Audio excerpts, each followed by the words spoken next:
Okay, so this is the third part. और इस video में, ये छोटी वीडियो होगी, इसमें सिर्फ एक ही टॉपिक रह रहा है जो कि है द एग्जीक्यूटिव का। So throughout this chapter we have spoken of the executive and the government. अब इस चैप्टर में हमने एग्जीक्यूटिव और गवर्नमेंट के बारे में पढ़ा है। अच्छा, पीएस, ये जो अब मैं बता रहा हूँ ये थर्ड चैप्टर का है और ये थर्ड वीडियो है इस चैप्टर के ऊपर। सो या यू कैन, मे बी मैं डिस्क्रिप्शन में या कमेंट्स में लिंक्स डाल दूंगा, तो वहाँ से भी you can see the videos. Now the union executive comprise the president. अब यूनियन एग्जीक्यूटिव क्या क्या होता है उसमें? President, the vice president and central council of minister headed by the prime minister. ये बहुत बेसिक चीज़ है। एग्जीक्यूटिव्स में कौन होंगे? ठीक है, कौन होंगे?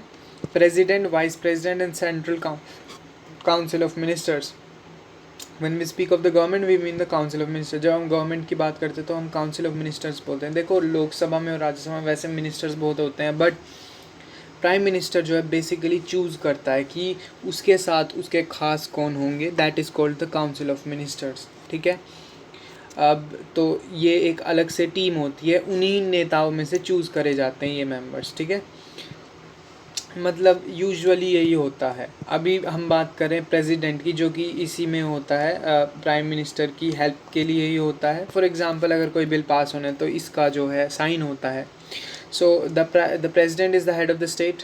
Head of the state books में बोला जाता है उसको head of the state. State का मतलब यहाँ पे कंट्री है। So he is elected by an electoral college comprising the elected member of both the houses of parliament and the legislative assemblies of states and union territories.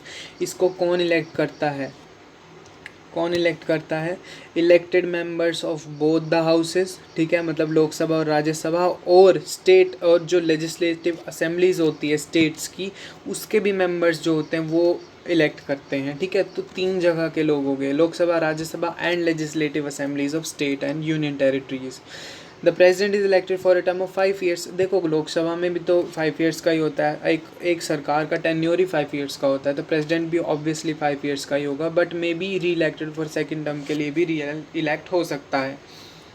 To be elected president candidate must have the qualifications बताई गई है। कौन सा? Required to stand for Lok Sabha in addition 35। देखो, अब क्या हुआ था, सेकेंड वीडियो में मैंने बताया था। फर्स्ट ऑफ ऑल, लोकसभा का 25 ईयर्स से कम नहीं होने चाहिए तुम, राज्यसभा में 30 ईयर्स से कम नहीं होने चाहिए, और प्रेसिडेंट के लिए 35 ईयर्स से कम नहीं होने चाहिए, ज़्यादा ही होने चाहिए। ठीक है, सो ये हो गया क्राइटेरिया फॉर प्रेसिडेंट। ठीक है, next, presidential power. Presidential power क्या होती है? क्या क्या पावर्स होती है प्रेसिडेंट को? So since the president is the head of the executive, all executive actions are taken. देखो, सारे एग्जीक्यूटिव एक्शन, जो भी पॉलिसी के एक्शंस हैं जो लेके आए जा रहे हैं, वो प्रेसिडेंट के नाम पे होते हैं। ठीक है, हालांकि बोला जाता है द प्राइम मिनिस्टर्स पॉलिसी और ऐसे करके, क्योंकि बेसिकली तो प्राइम मिनिस्टर का ही सब कुछ होता है। President is just for the sake of it. Books में प्रेसिडेंट को हेड ऑफ द स्टेट बोला जाता है। ठीक है, the president appoint the prime minister, the council of minister, the government of the state, the जजेस ऑफ द। ये देखो, ये सारी चीज़ें जो जो लिख रही है, इन सबको कौन अपॉइंट करता है? प्रेसिडेंट करता है, but this is just for books. Then again, because prime minister party के इलेक्शन से पहले ही होता है कि अगर वो पार्टी इलेक्ट होगी तो प्राइम मिनिस्टर कौन बनेगा। That is what the custom is. The president is also the supreme commander of arm forces and appoints the chief. Army के अंदर भी प्रेसिडेंट ही अपॉइंट करता है चीफ कमांडर्स वगैरह को। ठीक है, ये बहुत बेसिक क्वेश्चन है, एज वेल एज इम्पोर्टेंट भी है।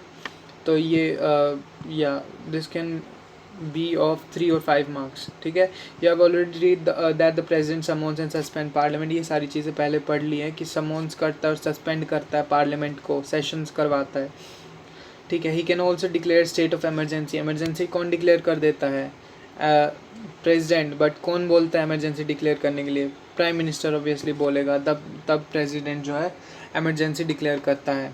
In consultation the council of minister in the times of war, internal conflict. और ये क्यों करता है? रीज़न क्या दिए जाते हैं कि हमने इमरजेंसी क्यों लेके आए हैं?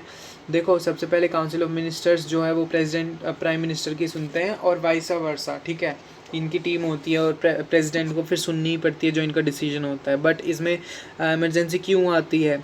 टाइम्स ऑफ वॉर, अगर युद्ध चल रहा है किसी देश से, या इंटरनल कॉन्फ्लिक्ट, हमारे ये दंगे वगैरह जो भी हो रहा है, या फिर फाइनेंशियल क्राइसिस है, पैसे वगैरह नहीं है, ठीक है, कंट्री के पास, तो एमरजेंसी डिक्लेयर हो सकती है। Now the president can take over the governance of a state if the governor of the state reports. ये बहुत बेसिक चीज़ है और इम्पॉर्टेंट भी है। देखो ये सारे जो बातें आ रही है ना कॉन्स्टिट्यूशन से ही आ रही है, उन आर्टिकल्स को यहाँ पे एक्सप्लेन कर दिया है। हाँ, आर्टिकल्स नहीं लिखे कि कौन से आर्टिकल्स होते हैं। सो जो प्रेसिडेंट होता है वो टेक ओवर कर सकता है कि ठीक है किसी स्टेट की गवर्नेंस को, अगर जो गवर्नर है, ठीक है, अगर जो गवर्नर है वो बोल दे कि एडमिनिस्ट्रेशन उस स्टेट का ढंग से नहीं हो रहा है, तो governor of the state report that there is a crisis in the administration of the state. हर स्टेट का एक गवर्नर होता है ना, तो अगर गवर्नर बोल देता है, ठीक है, अगर प्रेसिडेंट को बताता है कि इस स्टेट में गवर्नेंस सही नहीं हो रही है, ठीक है, बाय द रिप्रेजेंटेटिव्स, तो वो प्रेसिडेंट से रिक्वेस्ट कर सकता है कि वहाँ पे प्रेसिडेंट्स रूल लागू किया जाए। This is called president's rule. Also now law can be enacted without the signature of the president and all international treaties are made in.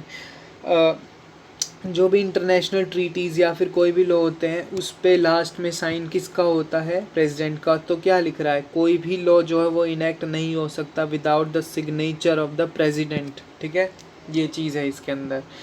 Next आ रहा है okay, the president is also the last court of appeal if a person sentence to imprison death. देखो ये जो है वो president जो है वो डेथ सेंटेंस को भी मतलब हटा सकता है। अगर किसी कोर्ट ने किसी को डेथ सेंटेंस दिया है और अगर वो लगता है कि ये डेथ सेंटेंस जो है ये सही नहीं है, या फिर अगर बहुत ज़्यादा पब्लिक की डिमांड है कि इस बंदे को डेथ सेंटेंस ना दिया जाए या कुछ भी रीज़न जो कि एक वैलिड है, तो प्रेसिडेंट क्वॉश कर सकता है उस डिसीजन को। अगर कोर्ट ने बोला है डेथ पेनल्टी है तो उसको भी प्रेसिडेंट हटा सकता है, ठीक है।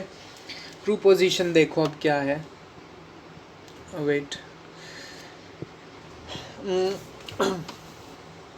reading this long list of powers one may believe that the president is all powerful, ठीक है। in reality however the council of ministers headed by the prime minister hold all the power। ये जो मैं starting से बता रहा था ना वो यहाँ पे आया है कि रियलिटी में जो पावर होती है वो किसके पास होती है, however it is the council of ministers, और कौन हेड करता है? प्राइम मिनिस्टर, ठीक है, जो सारी पावर रखते हैं। The president is bound to excise, president bound होता है उनके एडवाइस पे काम करने के लिए। तो अगर वो बोलेंगे ये बिल आया है, ये लॉ बनाना है, और अगर वो मेजॉरिटी से पास होता है तो इसको साइन करने ही पड़ेंगे, ठीक है।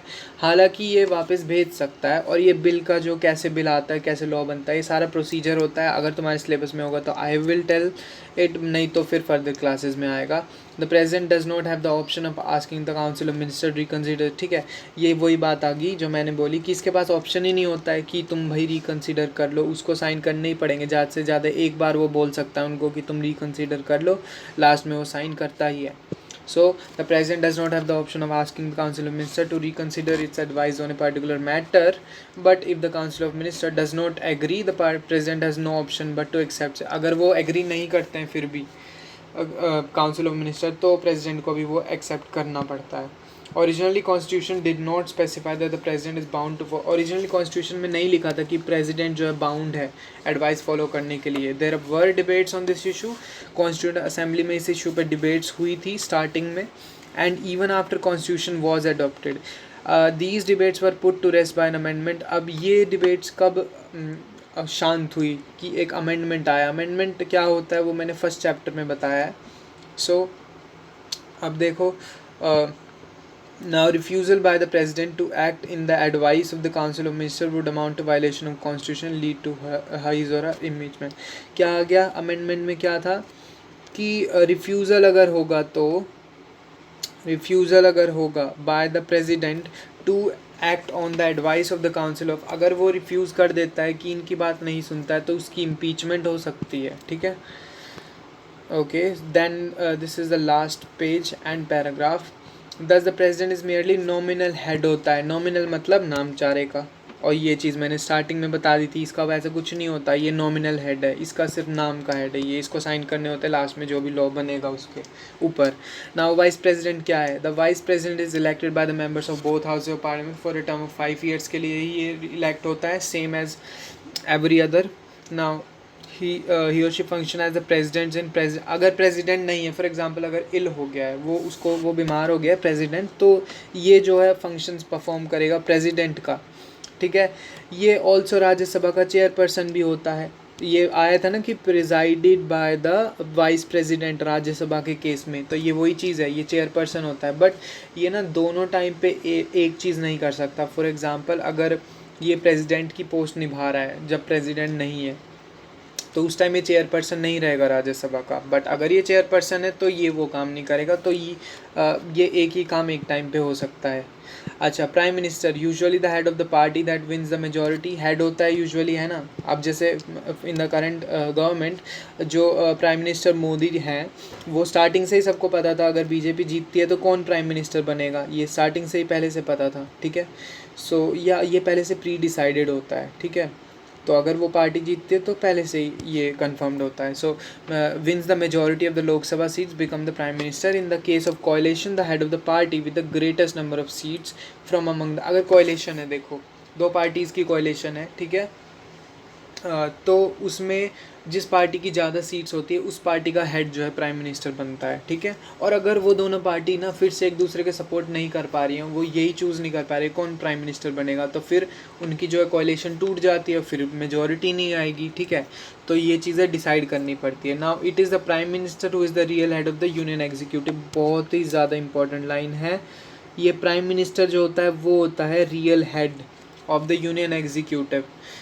The Prime Minister chooses the Council of Ministers from among the MPs of the majority party. Minister can be elected members of either house. मैंने स्टार्टिंग में तुम्हें बताया था कि प्राइम मिनिस्टर जो है अपना कैबिनेट या यूनियन ऑफ मिनिस्टर्स पहले से डिसाइड करता है, ठीक है। तो वो कहाँ से आते हैं, जो MPs इलेक्ट होके आए हैं ना लोकसभा और राज्यसभा में, वहाँ से वो लेगा उठा के और अपनी टीम में ऐड कर लेगा।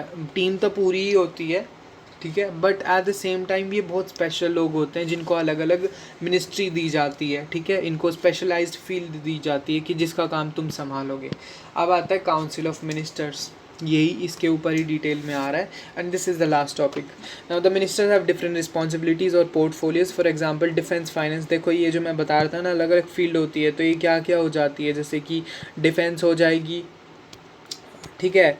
फिर फॉरेन अफेयर्स या हेल्थ हो जाएगी, तो जैसे defence ministry, finance ministry, health ministry, foreign affairs ministry, ठीक है।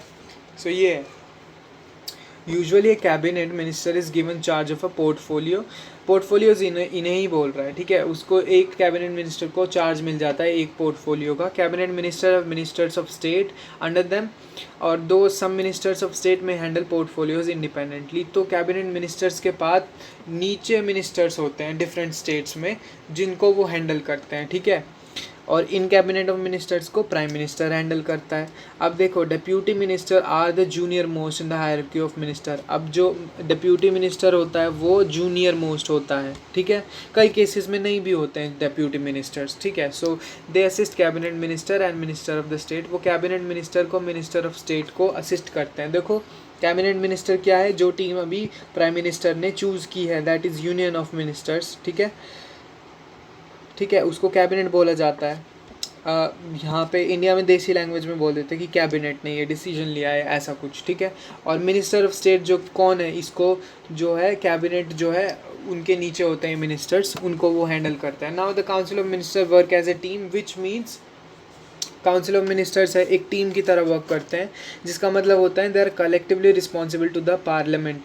If one of them loses the confidence of parliament the entire council of minister has to resign. तो ये कलेक्टिवली रिस्पॉन्सिबल होते हैं एक दूसरे के लिए, और अगर एक कॉन्फिडेंस लूज़ कर जाता है पार्लियामेंट में तो पूरी काउंसिल ऑफ मिनिस्टर को रिज़ाइन करना होता है। तो I think that's it for this video. इसमें ये देख लो इंपॉर्टेंट टर्म्स हैं, दैन समरी है, ये तुम खुद पढ़ लेना, वही चीज़ें आ रही हैं। और ये सारी एक्सरसाइज है, if you want the answers to these exercise, या this is the exercise. Pause करके देख सकते हो।